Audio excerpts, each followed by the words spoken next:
Hi, I'm Lize. And I'm Anna, and we are excited to continue this series of practically learning how to show God's love. Yeah, and today we're going to dive deeper into what it looks like to show God's love with gentle words. Now remember, this is not just true of the actual words we use, but it's also in the tone that we use to communicate with others. Absolutely. Let's check out this week's God story and continue where we left off last week.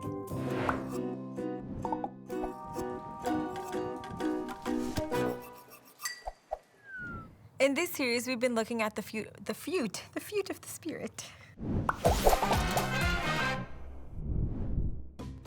Hey guys, it's Tika. I'm so excited to be here with you today. I just want to tell you a story about a couple months ago when I went away on a youth retreat and I took this massive fall down these stairs, and I don't even know how I fell, but all I know is that my knee bled so much and my knee swelled to twice the size.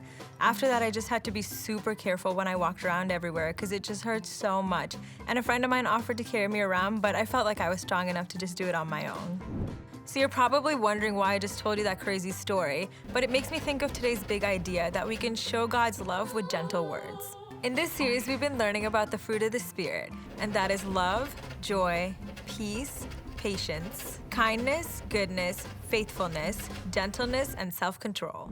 Like I said earlier, today's big idea is that we can show God's love with gentle words. Gentleness is a loving and caring way to treat others. Gentle words are kind, and gentle actions are kind and considerate. Let's see what the Bible says about gentleness so we can understand how we can show God's love with gentle words. We're going to read from the book of Proverbs. A proverb is a wise piece of advice or words of wisdom. This proverb was written by King Solomon, who's the son of King David, and was given the gift of wisdom by God. Let's see what he wrote. A gentle answer deflects anger, but harsh words make tempers flare. The tongue of the wise makes knowledge appealing, but the mouth of a fool belches out foolishness. The Lord is watching everywhere, keeping his eye on both the evil and the good. Gentle words are a tree of life, a deceitful tongue crushes the spirit. A gentle answer deflects anger, but harsh words make tempers flare. That's great advice. Have you ever been hanging out with a friend and you disagree on something and all you want to do is yell at them? Approaching it differently with gentle words will avoid any anger and anybody getting hurt in the situation. Solomon also said that wise people speak with wisdom and foolish people don't, so we should really be careful what we say. Let's look at that last verse. Gentle words are the tree of life. A deceitful tongue crushes the spirit. Gentle words are like the tree of life. What does that mean? Kind, gentle words are life-giving, and that's important because it's one way to show God's love. So how do we do that? If someone is yelling at us, we can still speak calmly. And if someone is using unkind and hurtful words, we can still respond in a kind and gentle way. We can choose to show God's love with gentle words, and we can be gentle even when it's not easy. Sometimes when someone says harsh things to you, you just want to say the same things right back. But as Christ followers, Jesus shows us gentleness, and we should do the same. So let's choose to be different. Let's show God's love with gentle words. I'll see y'all next time. So gentle words are kind, loving, and considerate.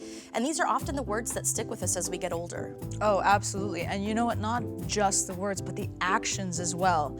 I remember when I was 16, got to my first Canadian National Field Hockey Championships. Finals game, I was terrified. We tied it up, sudden death, shootout. Now, why was I terrified? Because I'm the goalie. If something gets in, it's my fault. I was trying to get in that zone, but I couldn't focus, I couldn't get there, couldn't concentrate. And I remember looking up, and across the field was my mom. She'd separated herself from the pavilion, and she was just standing there, the embodiment of calm. And although she was too far for me to hear, I could just see her saying, "You got this." I knew she was praying, and that's all I needed, was just that calm moment, seeing her, knowing she's saying, "You got this." And even as an adult now, if I'm in stressful situations, I think back to that and the "you got this" moment to get me through it. That's so powerful and such a great reminder to us that it doesn't have to be in the big and the elaborate and the loud to make a difference. Sometimes it is in that small, gentle, quiet way we have that makes the most impact.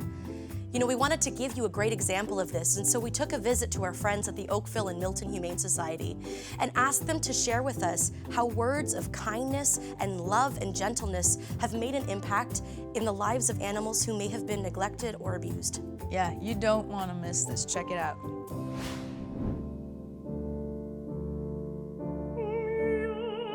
Can you imagine what the world would look like if we could understand what animals had to say? If we could speak their language?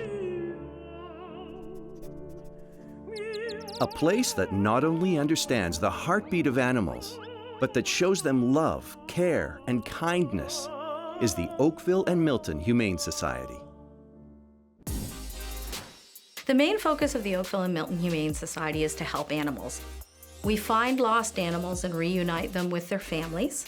We take in animals that no longer can stay in their homes and find new homes for them. We rescue animals that are in trouble in our community. We investigate allegations of cruelty and neglect. And so we're here to be a resource to our community, both the animals and the people.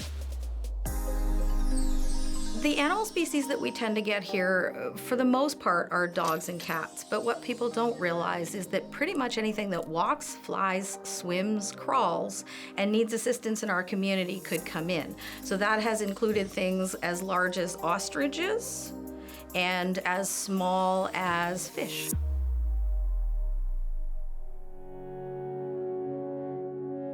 So when animals come to us, they come to us in a variety of ways. And some of them, however, emotionally have been through very bad experiences with people. They're scared, they don't know what to expect, they're closed because they haven't had a positive relationship with humans. The Humane Society often takes in animals that have had bad physical or emotional experiences with humans. They focus on rehabilitating these animals before finding them loving, forever homes. These animals might be scared or in pain and will display that in their body language.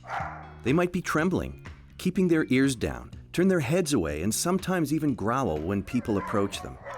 It can take a lot of time and patience to help these animals regain trust in humans. And the Humane Society gives them the time and space they need to come around in a way that works for them. Staff and volunteers take them for walks, play with them, and when needed, simply sit with them to give them dedicated one-on-one time. All of this is done to give the animals a second chance at life and to find them the perfect family and a loving forever home.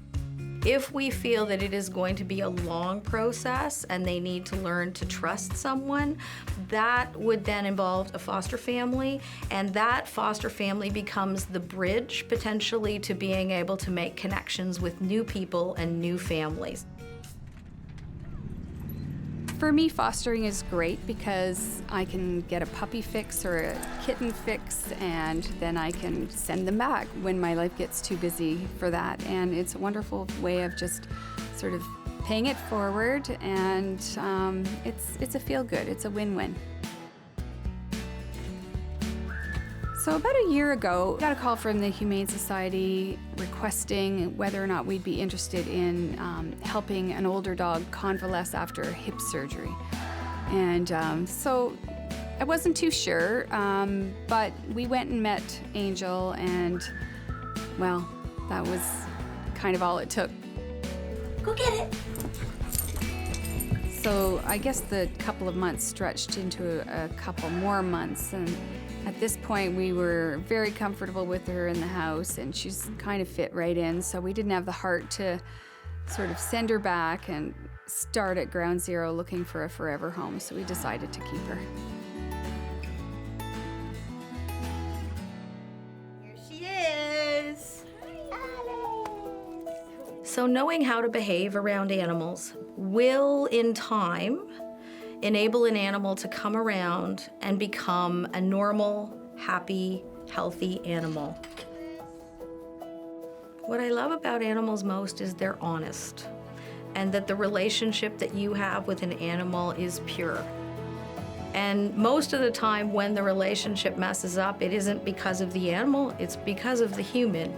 And I kind of find that pureness and that kindness and that gentleness that animals bring something special. That's sometimes lost in our human relationships. As humans, we tend to focus on the words people use and often forget to read their body language. Animals use body language to speak to us, and when we treat them with love, gentleness, and respect, we can literally nurse hurting, neglected, and even abused animals back to life.